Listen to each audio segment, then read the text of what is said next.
Olá pessoal, hoje daremos continuidade ao curso de Computação Básica do curso de Ciências Atuariais. Nesta primeira aula falaremos sobre entrada e saída de dados. Veremos os comandos iniciais do software Octave e depois especificamente falaremos sobre entrada e saída de dados. Falaremos sobre os comandos printf e disp, depois o comando input e por fim os comandos load e save. E as referências utilizadas para esta aula. Então vamos à primeira parte, que são os primeiros comandos. Vamos ao software.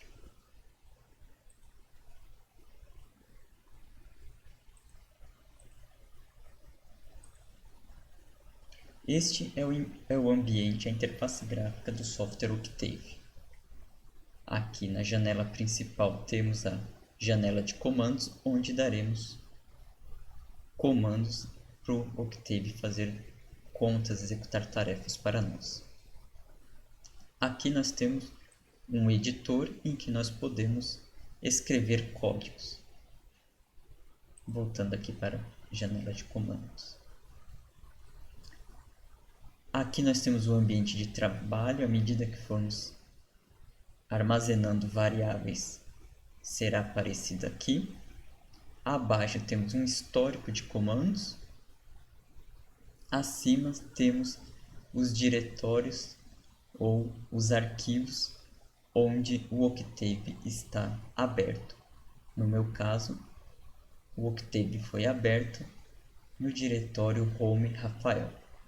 Aqui eu vou procurar a pasta onde estou guardando os códigos dessa disciplina. Então vou vir aqui em Universidades, Unifesp,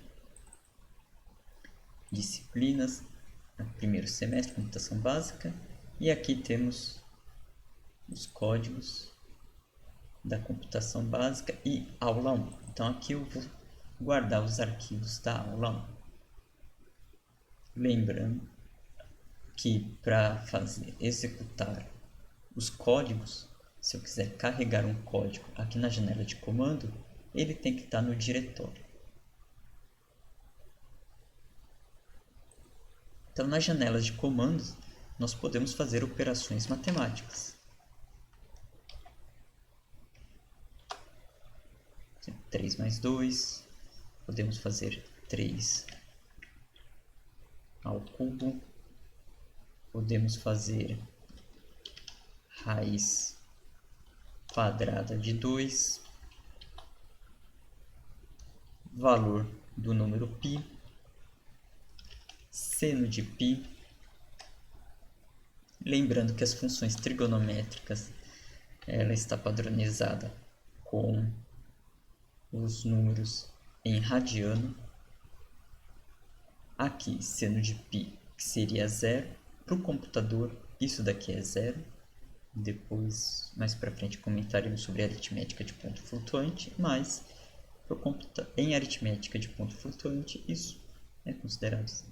Este valor de 1,2, 10 elevado a menos 16, esse e menos 16 é a mesma coisa que 10 elevado a menos 16, então isso daqui é suficientemente próximo de 0 para o computador para nós considerarmos 0.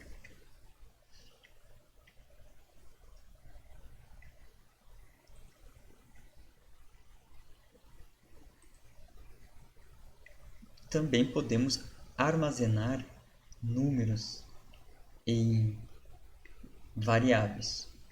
Por exemplo, se eu quiser armazenar o número 3 na variável a, eu uso o símbolo de igual. Por exemplo, a igual a 3. Isso significa que o número 3 vai ser armazenado na variável a. Pronto. Foi armazenado na variável a e ela apareceu aqui no ambiente de trabalho. Então temos a variável a3. E se eu quiser acessar o valor, basta digitar a. E aí eu tenho este valor. Vamos armazenar o 4 na variável b. Então, b igual a 4. Se eu quiser que o Octave não mostre esta operação que ele realiza na tela, na janela de comandos, eu ponho um ponto e vírgula no final. Ele não mostrou, mas ele armazenou aqui o b, o valor 4 está armazenado no nome b. E se eu quiser acessar, basta digitar b.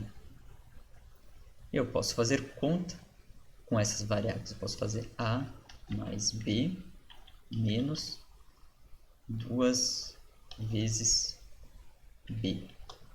E aí temos o resultado.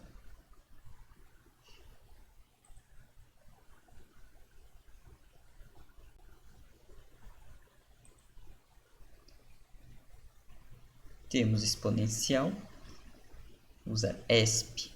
ESP, se eu usar ESP, eu estou considerando a base neperiana, ou seja, o número de Neper. Então, se eu colocar E1, eu tenho o valor de E, né? Se eu colocar ESP1, eu tenho o valor de E. Também temos o log. O log, ele também é na base neperiana. Então, se eu puser log de E, dá 1, porque a base é neperiana, é o equivalente ao ln. Se eu tiver na dúvida sobre o comando log ou qualquer outro comando, eu posso digitar um help log, e aí o comando help, espaço, o comando que a gente quer tirar a dúvida. E aí temos aqui. Então aqui o log é o logaritmo natural. Se você quiser o log na base 2 é log 2, log na base 10. E assim tira a dúvida do comando.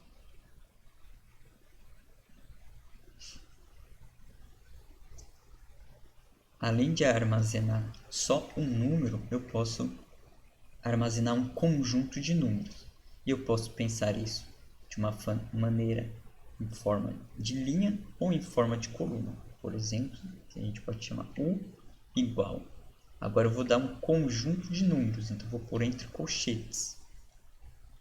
E os números aqui dentro, eu posso separar eles por vírgula ou por espaço. Eu vou separar por espaço, por exemplo. 1, 2, 3.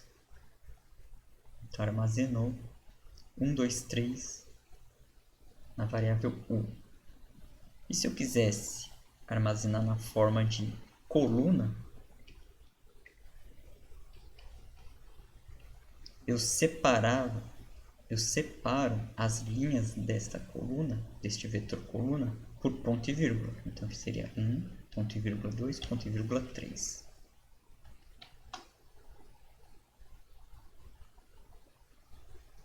E também podemos armazenar matrizes. Por exemplo, A igual a primeira linha da matriz.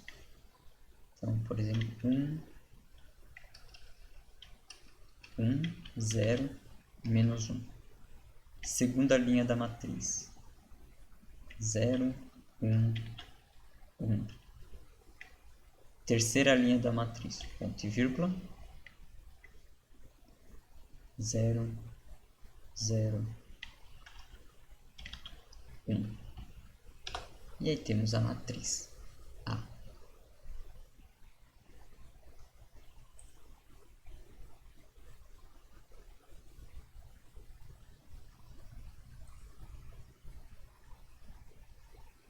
Se eu quiser apagar alguma variável, por exemplo, eu não quero mais usar o U. Então, eu uso clear U. Então, U foi apagado aqui da tabela de variáveis que nós fomos criando aqui no ambiente de trabalho. Então, apaguei a variável U. E aí eu posso utilizar de novo. Se eu quiser utilizar de novo, vai para salvar um outro. 1, 1, 1. Aí apareceu ali a variável 1, 1, 1.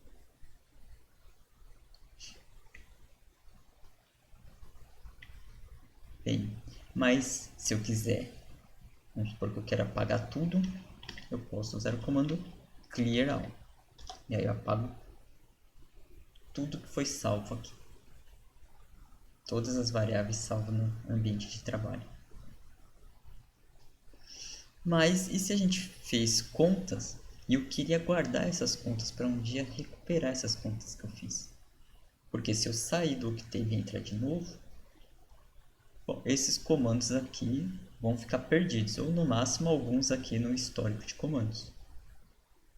Se eu quiser salvar este código, né, então eu vou criar um arquivo, vou vir aqui no editor, e aí aqui abriu um arquivo em branco, e eu vou salvar meus comandos. Então eu vou começar o meu arquivo com clear all para tirar tudo que foi definido antes e eu vou começar algo novo, tá? E aí em seguida eu ponho os comandos. Vamos voltar aqui, vamos supor que eu quero salvar esse comando. Então eu quero esse comando 3 mais 2, quero salvar 3 mais 2. Quais outros? O 3 ao cubo. Quero salvar aqui o raiz de 2 para lembrar que é raiz. O que mais? Seno de π.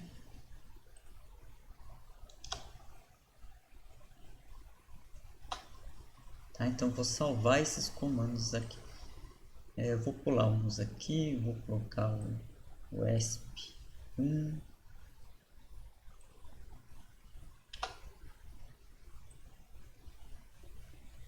Eu quero o log de E, vamos supor que eu quero o logaritmo neperiano de E. Eu quero armazenar aqui também. Quero armazenar este U que eu criei.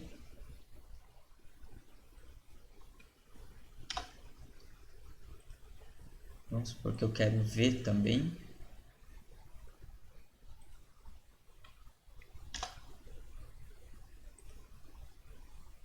A matriz A.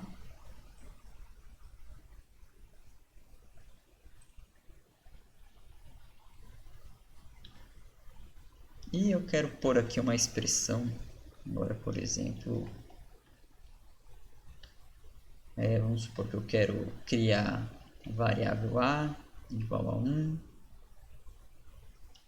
B igual a 2, C igual a 3, e eu quero uma expressão aqui. Então, vamos supor 2 menos A elevado a C menos raiz quadrada do módulo de A menos C. E eu quero salvar. Então eu venho aqui em salvar, salvar arquivo. E aí ele vai pedir para salvar como, para eu pôr um nome. Vou pôr o nome desse arquivo como primeiros comandos. E eu vou pôr ponto M no final. Tá? Então, para ele salvar como ponto M. Se eu quero salvar no Octave, no final, ao dar o nome, eu vou pôr ponto M. Vou salvar. E aqui ficou primeiros comandos, primeiros, underline, comandos, ponto M. Ao salvar o arquivo, que ele salvou na pasta do diretório onde que ele está aberto, o Octave. Então ele está aqui no diretório Compass aula 1. E ao salvar o arquivo aparece aqui, primeiros comandos. E agora eu posso carregar todos esses comandos que eu fiz chamando apenas este nome na janela de comandos. Então, ao voltar aqui na janela de comandos, eu vou dar um CLC, que eu vou limpar toda essa tela. Tá? Então, eu limpei a tela e vou digitar o nome do arquivo. primeiros comandos, vou digitar sem a terminação .m. E aí o Octave carrega todos os comandos que tem lá e armazena aqui as variáveis. Note que ele também apresenta aqui o último resultado, ou seja, a última conta que foi executada está guardado no ANS.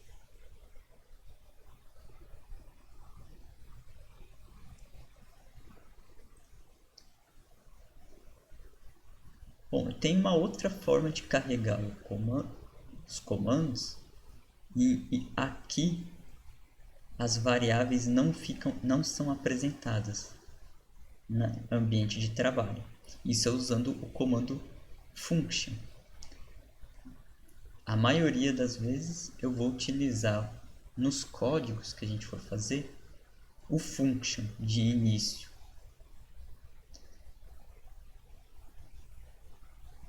Mais para frente nós vamos saber o porquê desse function, o que significa isso. Mas de início eu vou só aqui abrir um novo arquivo. Então se eu quiser abrir um novo arquivo aqui, clico aqui, abrir um comando sem nome.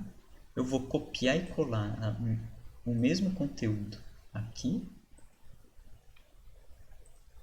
Só que eu vou apagar esse clear all. E aqui na primeira linha eu vou digitar function. E vou pôr o nome do programa. Primeiros comandos 2. Tá? Que é diferente, vai ser diferente do primeiro. E aqui no final eu vou pôr um end, que eu vou finalizar essa função. De vez em quando o Octave ele vai querer completar isso para você como end function.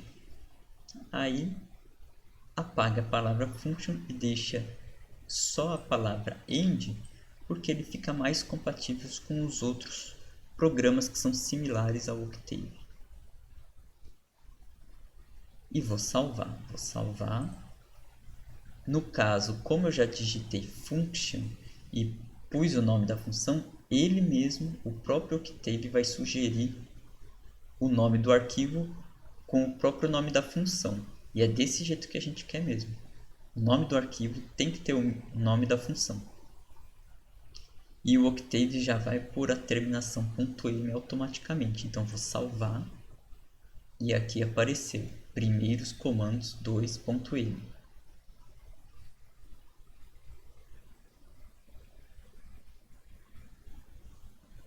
Vamos ver que diferença isso faz. Então vou apagar tudo. Clear all. Vou chamar o primeiros comandos. Então eu vou pôr aqui a setinha para cima no teclado. Ele lembra os comandos que eu fiz aqui no histórico. Então se eu apertar a seta para cima no teclado, ele vai lembrando aqui o último comando, o penúltimo comando que eu dei foi primeiros comandos. Ele executou e pôs as variáveis aqui no ambiente de trabalho. Vou limpar tudo. Agora eu vou executar o primeiros comandos 2. Então, primeiros comandos 2. Ele também fez todas as contas salvas no arquivo.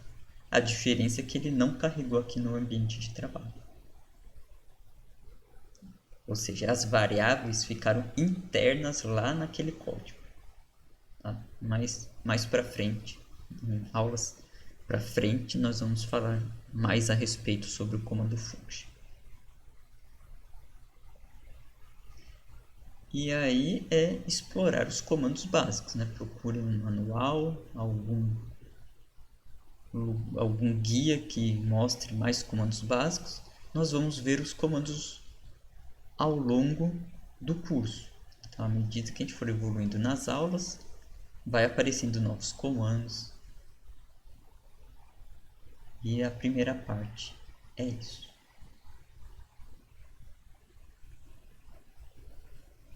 Antes de finalizar, se eu quiser sair do Octave, eu digito aqui exit, aperto Enter. Tá? Não vou digitar porque já iniciaremos a segunda parte. Até mais.